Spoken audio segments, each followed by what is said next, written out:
días do ano, verdade? Porque podemos comunicarnos falando en galego.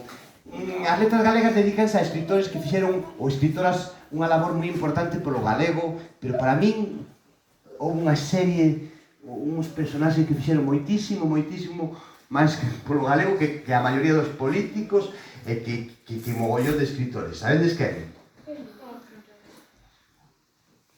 Os debuxos do Xabarín! Como se vos importase, vale? Os debuxos do Xabarín!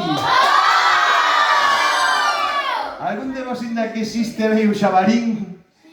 Sí, bueno, é que cando era da vosa idade botábanos desde as 5 da tarde casi hasta as 9 da noite, pero bueno, parece que hai que cortar e agora pois casi non botan debuxos do Xabarín. Pero vamos facer unha maxia moi especial cos debuxos do Xabarín. Espero que vos guste.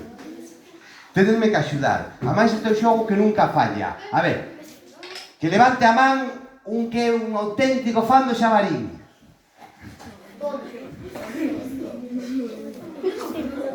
Tú tes cara de que che gusta o Xabarín. Como te chamas?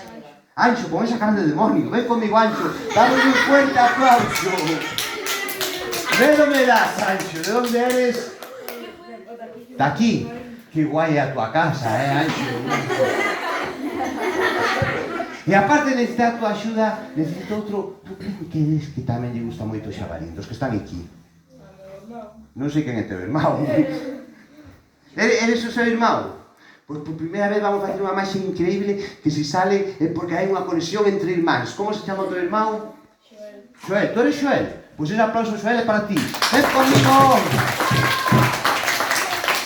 ¡Más fuerte!